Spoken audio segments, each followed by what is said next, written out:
जो दूसरा हिस्सा है आज की तकरीब का, उसमें हमने कुछ उन साथियों को, कुछ ऐसे उदबा और शुअरा को याद करना है जो पिछले 1 साल में हमारा साथ छोड़ गए, जिनका ताल्लुक पंजाबी, बलोची, सिंधी और सराइकी अदब से था।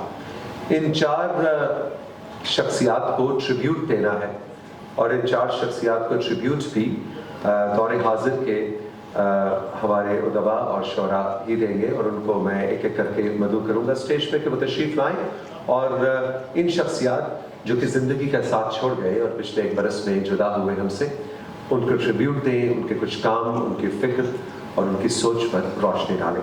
सबसे पहले मैं मुल्तमिस हूँ पंजाबी और उर्दू दोनों ज़बानों के बहुत ही नामवर अदीब अहमद सलीम साहब पे बात करने को। डॉक्टर हुमैरा अशफाक से मैं गुजारिश करूँगा कि डॉक्टर साहबा तशरीफ़ लाएँ और मोहतरम अहमद सलीम साहब के काम, उनकी फ़िक्र, उनकी सोच पर रोशनी डालें। डॉक्टर साहब।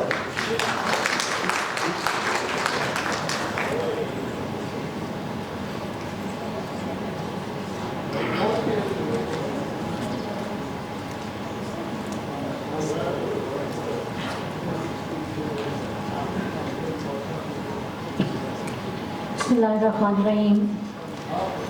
मादरी ज़ुबानों के मेले में खुश आमदीद के लिए इतने खूबसूरत अल्फाज में सबको खुश आमदीद कहा गया।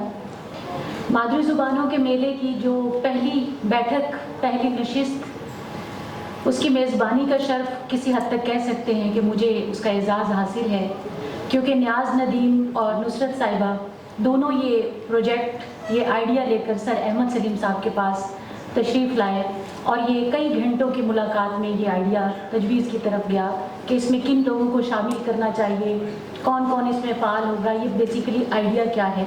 और वहाँ पर ऐसे ही गुज़रते लम्हों में ये आइडिया मिचोर किस तरह से हुआ। एक तरह से जैसे कहते हैं कि किसी को देखना कि मेरे सामने पिनपने का जिस तरह से इस मेले ने जिस तरह से फ़रोग़ इसका है, उसके पूरे सफ़र की दास्तान में मैं कहीं ना कहीं पेश मंज़र में ही सही, पस मंज़र में ही सही, लेकिन कहीं ना कहीं शामिल रही हूँ। उसकी वजह यकीनन सर अहमद सलीम साहब का वो पैशन था, वो जज्बा था और वो जज्बा है जो उनकी तहरीरों में भी नज़र आता है, उनकी तकरीरों में भी नज़र आता है, जिसमें बड़ी सादा से आकीकियों का जवाब वो देते हैं कि पाकिस्तान के लिए वो एक खूबसूरत मिसाल दिया करते हैं कि कोई भी बाग एक रंग के फूलों का हो तो वो इतना खूबसूरत नहीं लगता जितने रंगारंग फूलों से सजा हुआ एक बाग खूबसूरत लगता है। तो पाकिस्तान में ज़ुबानों का, तहजीबों की ये जो रंगारंगी है, पाकिस्तान की खूबसूरती दरअसल इसी से है। और कोई भी ख़ित्ता अपनी खूबसूरती, अपने तवाज़ुन को बरकरार रखने के लिए उन ज़रूरी जो अनासिर हैं उन पर यकीनन काम करता है और उस वक्त से पहले करता है कि जब हम आर्काइव हो जाएं, जब हम एक डाइंग जो है उस विरसे की यादगारें हम म्यूज़ियम में लगा कर पेश करें, उससे बहुत पहले वो मुआशरे अपनी उन खानों पर काम करते हैं जहाँ पर चीज़ें मरने और मिटने से पहले दोबारा से नमो पजीर हो जाए। वो दरख्त जिनकी जड़ें सूखने लगी उनकी आबियारी वो शुरू कर देते हैं। तो इसलिए पाकिस्तान को ज़रूरत है कि वो पाकिस्तान की ज़ुबानों की जड़ों पर, उनकी रूट्स पर उस तरह से काम करें कि उन पर फल फूल पौधे उस तरह से उगें और वो नमो पजीर हों। आज सर अहमद सलीम साहब के लिए जिस तरह से यहाँ पर जिक्र हो रहा है, सबसे अहम बात जो इस मेले की बहुत खूबसूरत है, अब तक सर अहमद सलीम साहब के हवाले से कई प्रोग्राम हुए जिसमें हमने उनके लिए ताज़ियती रेफरेंस लिखे, लेकिन यहाँ पर आपके सामने जो लफ्ज़ लिखा है वो है खिराज तहसीन। दरअसल इन मशाहिर को जितना हम खिराज तहसीन पेश करें, बुनियादी तौर पर मकसद ये है, वो मेरे उस्ताद हैं, मेरे दोस्त हैं, मेरे मेंटोर हैं, मेरे लिए क्या हैं वो एक अलहदा क्वेश्चन है ज़ाती सतह पर। लेकिन दूसरी बात जो सर अहमद सलीम साहब के किताबें हैं, जो उनका काम है, उसकी रंगारंगी, उसमें जिसमें पाकिस्तान के वो रंग आपको नज़र आते हैं, वो तारीख़ नज़र आती है जो दस्तावेज़ी तारीख़ है, एक ऐसी तारीख़ जो बेबुनियाद तारीख़ पर नहीं है, किसी एक बयानिए पर मबनी तारीख़ नहीं है उनकी किताबों में, बल्कि दस्तावेज़ी तारीख़। अगर मैं कहूँ कि पूरी किताबों में कहीं पर कोई तकारीर हैं तो उनके पूरे रेफरेंस मौजूद हैं, कहीं पर कोई इंटरव्यू है तो वो बतौर तारीख़ के मौजूद है। इसलिए احمد سلیم صاحب کو بطور جو سیاسی مورخ کے یاد کیا جانا، ان کے خراج تحسین پیش کیا جانا بے حد ضروری ہے۔ وہ صرف اپنی سیاست کی تاریخ نہیں بیان کرتے، بلکہ پاکستان کے اس سب سے نازک مرحلے پر پہنچا ہوا وہ پاکستان جس کی تاریخ کو یاد کرتے ہوئے ہر آنکھ نم ہوتی ہے، وہ اس رپورٹ کو بھی سامنے لے کر آنے میں بغیر کسی جھجک کے، بغیر کسی خوف کے، حمود الرحمن کمیشن رپورٹ کو جس طرح سے انہوں نے پبلش کیا، اور اس میں وہ بہت کھل کر ایک دعویٰ کرتے ہیں کہ اگر اس میں جو بیانات ہیں کم از کم وہی قلم بند کر کے دے دیے جاتے تو بہت سارے مغالطے، بہت ساری غلطیاں، بہت ساری غلط فہمیاں، تاریخی اور سیاسی دونوں طرح کے مغالطے وہ دور ہو سکتے تھے۔ تو یہ احمد سلیم صاحب کا یہ خاص کریکٹر تھا جس میں وہ ہمیشہ سچ اور صداقت کے ساتھ رہے، اس لیے انہوں نے ہمیشہ 1971 کے حوالے سے، سقوط ڈھاکہ کے حوالے سے کسی بھی آمریت کے دور میں بھی کھل کر اس کی مذمت کرتے ہوئے اس سانحے کو سانحہ قرار دیا اور ان آوازوں کا ساتھ دیا جو مظلوم کی آوازیں تھیں۔ اس کے لیے انہیں قید و بند کی صحبتیں بھی برداشت کرنی پڑی، کوڑوں کی سزائیں بھی سننی پڑی، لیکن وہ ڈٹ کر 1971 کے اس سانحے میں اسی طرح سے موجود رہے۔ اور وہ صرف ایک ایسے مورخ کے طور پر آپ کے لیے، خاص طور پر نئی نسل کے لیے جو طالب علم ہیں، ان کو ایک جو تحقیق کی طرف لانے کے لیے مواد اکٹھا کرتے رہے، وہ ڈاکومنٹس جو آپ کے پاس، وہ اخبارات، آپ نے شاید وہ اخبار نہیں دیکھے ہوں گے، لیکن یہاں پر بیٹھے ہوئے بہت سارے جو لوگ ہیں ان کی نسل نے وہ اخبار دیکھے ہیں، جس میں مساوات اخبار ہے جو پورا کا پورا صاف ہے، جس میں ایک لفظ نہیں لکھا ہوا۔ انہوں نے سینسرشپ کے وہ سارے چیزیں دیکھی ہوئی ہیں جو کسی ڈاکومنٹ میں موجود نہیں ہیں۔ لیکن احمد سلیم صاحب ایک ایسے مورخ کے طور پر موجود رہے جنہوں نے ان مٹتے ہوئے صفحات کے بین السطور جا کر وہ تاریخ نکالی جو دراصل تاریخ تھی، وہ تاریخ جسے چھپایا نہیں جا سکتا تھا، وہ تاریخ جسے مٹایا نہیں جا سکتا تھا۔ اس کے لیے انہوں نے ایک ایک کاغذ اکٹھا کیا اور 1995 سے شروع کرتے ہوئے وہ سفر south Asian research and resource centre قائم کیا، جس میں اس وقت 50,000 سے زیادہ کتابیں اور ایک ایسی اخبارات موجود ہیں قیام پاکستان سے پہلے سے لے کر قیام پاکستان کے بعد تک، جس میں مارشل لاء زدہ اخبارات بھی ہیں، جس میں آمریت زدہ اخبار بھی ہیں، وہ اخبار بھی ہیں جن میں صرف اخبار کا ٹائٹل موجود ہے اور آگے کچھ بھی درج نہیں ہے۔ لیکن جہاں درج کچھ نہیں ہوتا وہیں تو دراصل بات درج ہوتی ہے، وہیں پر تو ساری بات درج ہے کہ کیوں درج ہے۔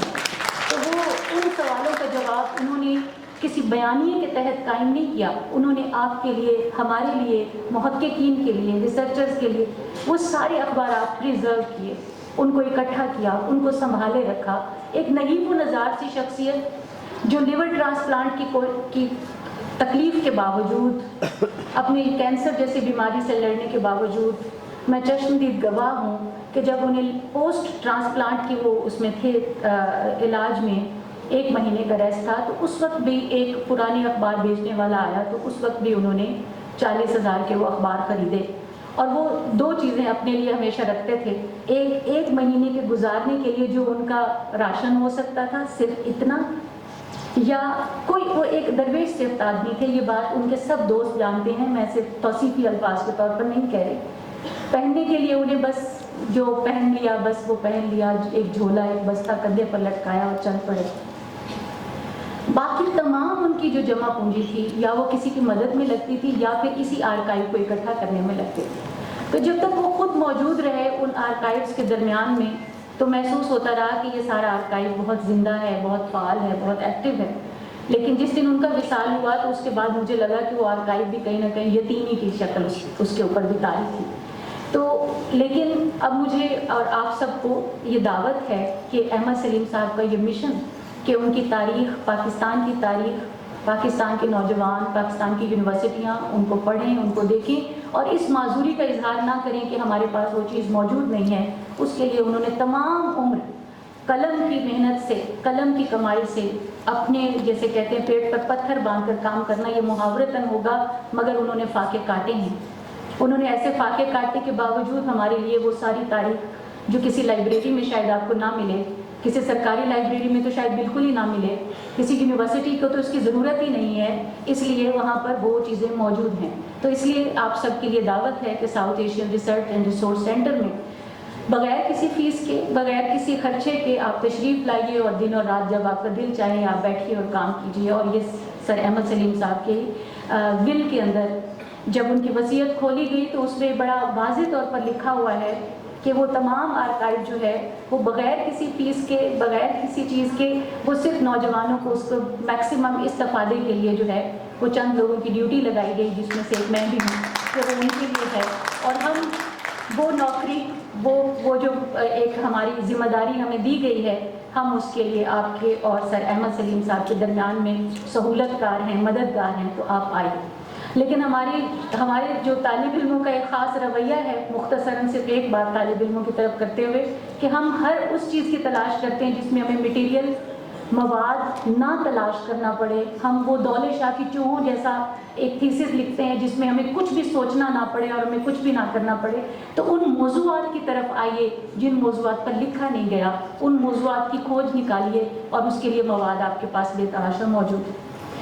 इसी तरह सर अहमद सलीम साहब का पंजाबी से मोहब्बत का जिक्र मैं एक लफ्ज़ में करूँगी कि जब मैं उनका एक नावल अभी मैंने तर्जुमा करना शुरू किया है, तितलियाँ ते टैंक, जो पंजाबी में लिखा है, तो उसमें वो हीरोइन हीरो से पूछती है कि तू कौन है। आप आगे बंदा तवक्को करता है कि हीरो बड़ा को हीरो जवाब देगा मैं पंजाबी हूँ। तो मुझे लगा मैंने इनके अंदर से हीरो से ज़्यादा पंजाबी जो है ना वो इतना वाज़ेह है कि मैं पंजाबी हूँ। तो वो पूरा उनका जो एक अपने अंदर एक पंजाबियत, अपने पंजाब से मोहब्बत है, लेकिन उस पंजाब की मोहब्बत उस तरह से नहीं बढ़ी हुई कि अगर पंजाब सिंध से कोई ज़्यादती करता है तो वहाँ वो सिंध के साथ वहाँ खड़े होते हैं। तो इसलिए सूबों के वसाइल के हवाले से भी उनका मौक़िफ़ उनकी किताबों में, उनकी तहरीरों में, उनके फ़िक्शन में, उनकी शायरी में, सारी चीज़ों में बहुत वाज़ेह मौजूद है। तो अहमद सलीम साहब का कूंजा मोया और झोंकरा झंडी, घड़ी की टिक टिक, ये सारी किताबें वो हैं जो मौजूद हैं।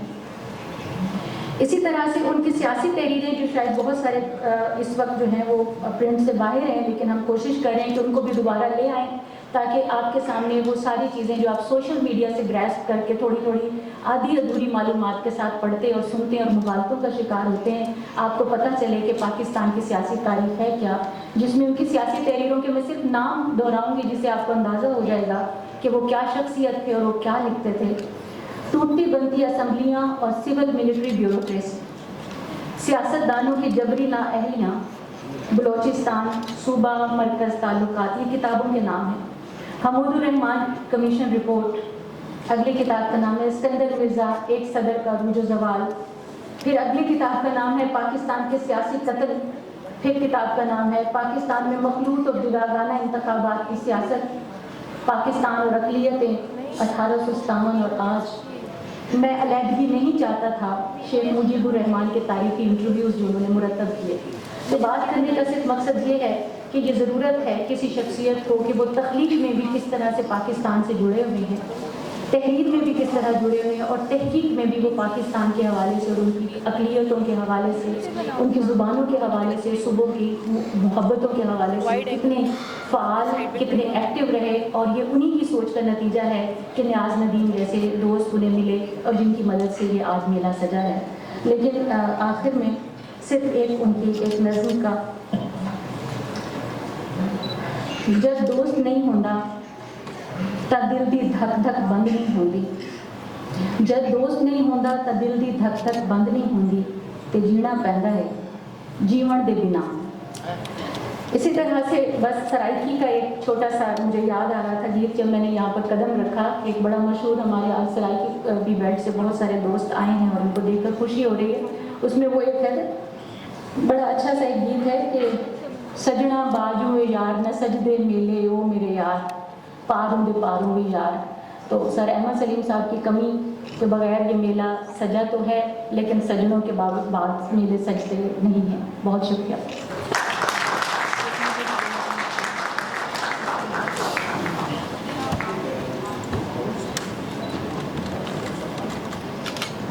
बहुत शुक्रिया डॉक्टर हुमैरा, आपने आज अहमद सलीम साहब की ऐसी यादें ताज़ा की। जब हम नया कदम रख रहे थे मीडिया में, तो हमारे असातिज़ा ने कहा था कि पाकिस्तान की media cultural forum chairman of the Pakistan science foundation, माशाल्लाह इतने बड़े बड़े नाम बैठे हुए हैं, माय ब्रदर फ्रॉम ईरान, और बाकी लोग भी, और स्पेशली पढ़े लिखे लोग से जो बैठे हुए हैं आगे, और हमारे बच्चे और हमारे फ्यूचर, लेडीज जेंटलमैन, अस्सलाम वालेकुम एंड वेरी गुड इवनिंग।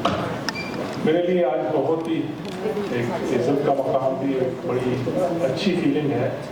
एक तो मुझे आपने दोबारा तख्ती दे दी, मुझे वापस ले गए उस दौर में जब आप बचपन में पढ़ा करते थे, वो तख्तियाँ धो के, नहीं मैं तख्ती दिखा रहा हूँ ना, वो नहीं दिखा और मुझे याद कराया कि अपने रूट से भी जुदा होना चाहिए, अपने बेसिस, अपने कल्चर से भी जुदा होना चाहिए, और उसके लिए शुक्रगुजार है आपका, मंजूर साहब और आपकी टीम का। बहुत अच्छी मैं माजरत के मैं थोड़ा सा शायद साइंस और फिर मुझे की हैरत थी कि डॉक्टर सोमरो साहब इधर क्या कर रहे हैं आर्ट्स में, क्योंकि मैंने तो इनको साइंटिस्ट जाना हुआ देखा हुआ है और साइंस की पॉपुलराइजेशन के लिए काम करते हुए देखा पाकिस्तान में नहीं पूरी दुनिया में। लेकिन माशाल्लाह मुझे अच्छा लगा आपकी महफिल में आपकी अच्छी तकरीरें मैडम आपकी और आपकी डॉक्टर साहब और बाकी लोगों की कमाल की। एक तो consider my self as naive कि इतनी अच्छी उर्दू में बोल नहीं सकता, बड़ी बदकिस्मती हमारी पाकिस्तान की कौमी ज़बान है, लेकिन उर्दू को शायद हमने सिर्फ कहने के लिए रखा है उर्दू। कि मैं सोचता था कि क्या वजह है कि पाकिस्तान इतनी तरक्की क्यों नहीं कर सका, जो ईरान ने की, जो जापान ने की, जो चाइना ने की, जो फ्रांस ने की। एक चीज़ जो मुझे समझ आई वो ये थी कि जो कौमें, जिस कौम में उसके बच्चे, उसकी जवान, जिस लैंग्वेज में आप देखते हैं, अगर उस जबान में वो अपने आप को इम्प्रेस ना कर सके, एक्सप्रेस ना कर सके, या किताब में उनको पढ़ाया ना जाए, तो फिर समझे कि वो कौम थोड़ी सी कंफ्यूज रहेगी, जो आज तक हम हैं। तो बुनियादी वजह शायद यही हुई कि शुरू में हमसे, हमारे बड़ों से छोटा सा, इंटेंशनली तो नहीं मैं कह सकता, हमारे बड़े थे कि अपनी लैंग्वेज में हमें यहाँ पे तालीम देनी चाहिए थी, अपनी लैंग्वेज में हमें अपनी ज़बान में जो हमारी कौमी ज़बान की उर्दू समझ लेते हैं, या इवन जो इलाकाई ज़बान है उसमें भी हमारे पास किताबें होती, उसमें तालीम दी जाती, उसमें रिसर्च होती, तो फिर मेरा ख्याल शायद हम उससे बहुत आगे होते जहाँ आज हम खड़े हैं। और जिन कौमों की मैंने आपको मिसाल दी, मैं अभी ईरान से भी आके हैं, माशाल्लाह उन्होंने बहुत अच्छा काम किया, तालीम के अंदर भी, तरबियत के अंदर मैंने देखा, टेक्नोलॉजी के अंदर भी देखा। एक दूसरी जो इम्पोर्टेंट चीज़ जो आपने से काफ़ी साथियों ने कहा कि किताब से मोहब्बत। अब HEC में जब कोई यूनिवर्सिटी के लिए या अदारे बनाने के लिए या डिग्री वाली स्टेटस के लिए अप्लाई करते हैं, तो हमने कुछ रिक्वायरमेंट लिखी, उसमें ये भी होता है कि इतने हज़ार किताबें होनी चाहिए आपके पास, कि अगर एक सब्जेक्ट ऑफर करना है तो एटलीस्ट यू शुड हैव, एक तो होता है कि इतने प्रोफेसर होने चाहिए, इतने आपके पास स्पेस होनी चाहिए, इतने कंप्यूटर्स होने चाहिए, तो सिर्फ ये भी होता है कि आप लेट्स सी 2500 या 3000 फी सब्जेक्ट आपके पास कम से कम उस सब्जेक्ट की किताबें होनी चाहिए। और मैं खुद भी कभी कभी कहता था यार ये लोग आपके कहते सही हैं, कि आज के दौर में आप क्यों मांगते हैं किताबें library? Why do we need books in the why do we need library for that purpose? Because you have a digital library, और खुद हम प्रोवाइड करते हैं, जिसमें लाखों की तादाद में किताबें हैं, लाखों की तादाद में डिजिटल मटीरियल मौजूद है, जिसमें जर्नल्स हैं, बैक टू रिलेटेड जर्नल्स हैं, पब्लिकेशन हैं। Then why do you need books? लेकिन मैं इस दफ़ा जो मैंने कहा, whether I used to continue that Iran, I was there last month, और मैं 10-11 दिन मुख्तलिफ यूनिवर्सिटियों में, तेहरान में, कुम में और बाकी शहरों में गया, हमदान में, तो मैंने देखा कि वो बाकी तरक्की तो ठीक है, एक और कमाल की चीज़ है कि वो ह्यूज इंफ्रास्ट्रक्चर बना रहे हैं, और मेन फोकस लाइब्रेरी पे, मेन फोकस उनकी मुख्तलिफ किताबों की कंपाइल कर रहे हैं, डेटा को, पुरानी बात हिस्ट्री को अपनी पर्शियन में। और हमारे पाकिस्तान की बहुत सी जो किताबें, जो हमारे नावल जो है, शायद मैंने पाकिस्तान की लाइब्रेरी में इतने देखे जो मैंने वहाँ की लाइब्रेरी में देखा। और फिर मैंने देखा कि उनका उस किताब से इतना प्यार है कि वो आते जाते वो किताबें उसमें बैठे हुए हैं और किताबों से पढ़े हैं, तो मैं आई साहब कि this is the missing piece in our society. और मैंने अपनी जो एकेडेशन वाले हैं उनसे कहा कि नहीं, पहले तो मैं आपसे कहता था यार मत मांगो किताबें, बाकी नहीं। अब इसको ऐसा लेकिन श्योर कि ये चीज़ें ज़रूर हों, और कोई भी नया अदारा बने, कोई भी यूनिवर्सिटी बने, कोई भी चीज़ें हो, वहाँ किताबों को होना जरूरी है। और बिल्कुल तोसीफ भाई बिल्कुल अच्छा कहा आपने हमारे बच्चों को कि बेटा बाकी अगर आगे बढ़ना है ना तो किताब को पढ़ें, क्योंकि शॉर्टकट के चक्कर में बहुत ही शॉर्टकट लगे हैं। जब तक डेप्थ और ब्रेथ में आप नॉलेज को समझेंगे नहीं, सीखेंगे नहीं, हम तरक्की नहीं कर सकते। और उसके लिए ज़रूरी है कि इसको फील अपने हाथ में करो। मुझे आज अपना वो बचपन के दिन याद आ गए जब हम बैठ के खूब वो उसको हम गाची बोलते थे अपने इलाके में, तो धो के उसको फिर समूह सा बना के उसके बाद में ऐसे धूप में खड़ा करते थे और वो खुश होती थी, फिर दोबारा हम लाने लगा के उसमें लिखा करते थे। और वो चीज़ जो थी ना कि वो ओनरशिप देती थी कि हमने एफर्ट की, इसके ऊपर कुछ लिखा, उसके बेस पे शायद वो चीज़ें आज तक हमारी दिलों में भी है, हमें याद भी है, हमें समझ भी है। जबकि आजकल के बच्चे कहते थे वो मुझे गूगल देखने, ठीक है, वो गूगल बीमार हो गया मेरी तरह, तो फिर क्या करें।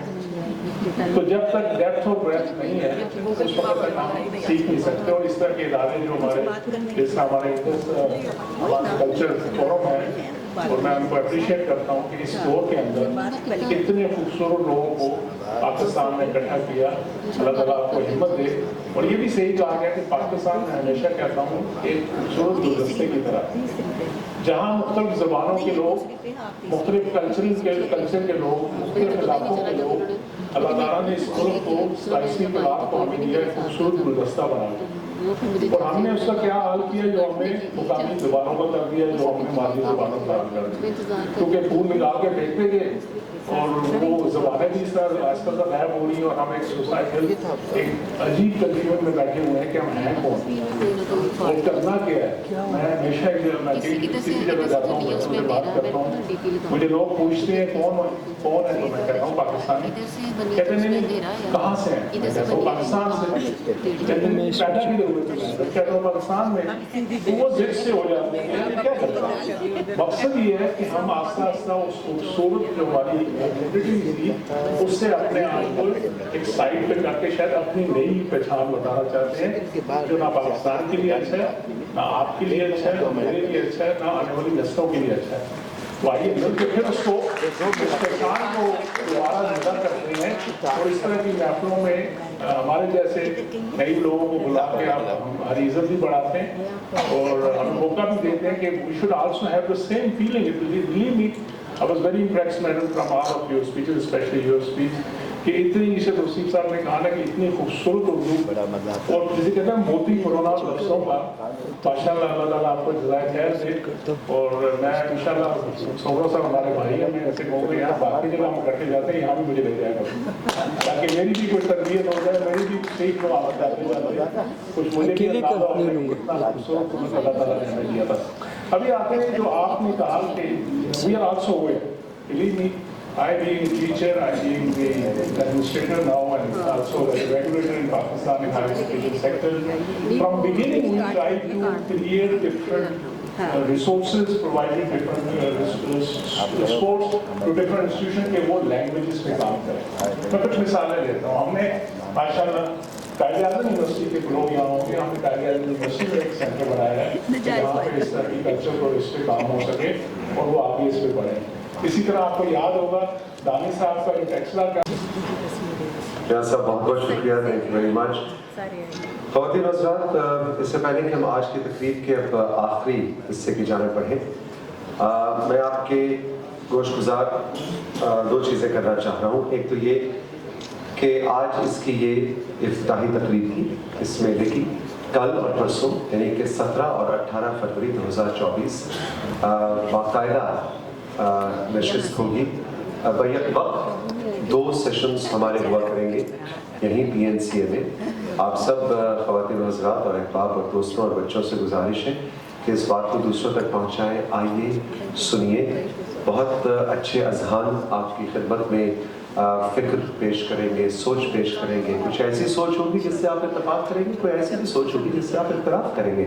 और यही हमारी इस बैठक का मकसद भी है کہ ہم اختلاف کرنا سیکھیں.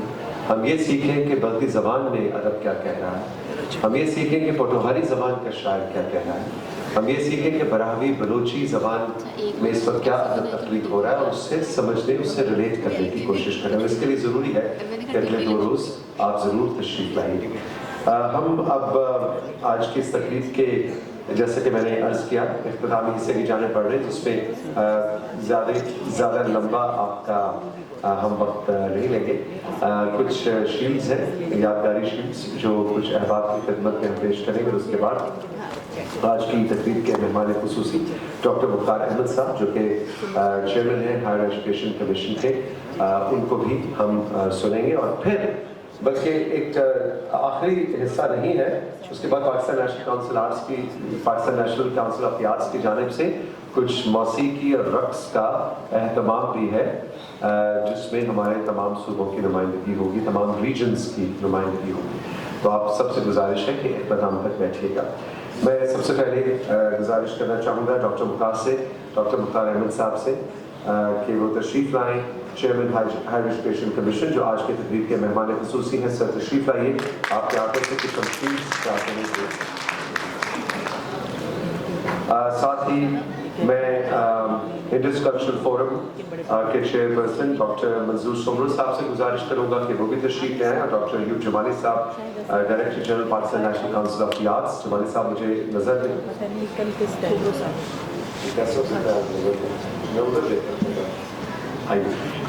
جی سومرو صاحب, آپ بھی تشریف لے آئیے. کچھ شیلڈز ہم پیش کرنا چاہیں گے, اور سب سے پہلے میں دعوت دینا چاہوں گا ہماری آج کی تقریب کی کی نوٹ اسپیکر ڈاکٹر نجیبہ عارف صاحبہ, chairperson Pakistan academy of letters. Doctor صاحبہ, آپ کو سن کے آج بہت ہی لطف آیا, اور آپ کی آج کی یہاں موجودگی کو ہم اکنالج کرنا چاہیں گے ایک شیلڈ کی صورت میں اور بہت سی داد کی صورت میں. جتنے لینی ہے لے لے, کوئی بات نہیں.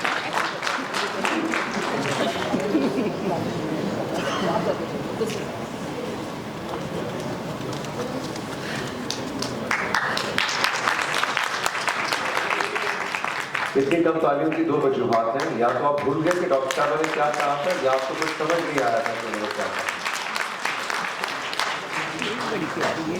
اور اب ہم گزارش کریں گے اور اکنالج کرنا چاہیں گے عبدالغنی مہر صاحب کو, additional secretary culture department Sindh, کہ آپ تشریف لائیں اور ایک یادگاری شیلڈ. مہر صاحب.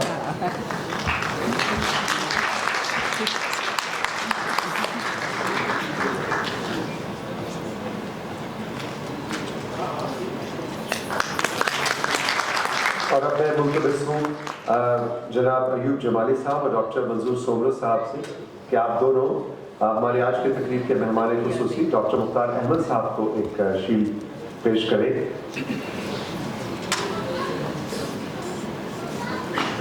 Chairman higher education commission.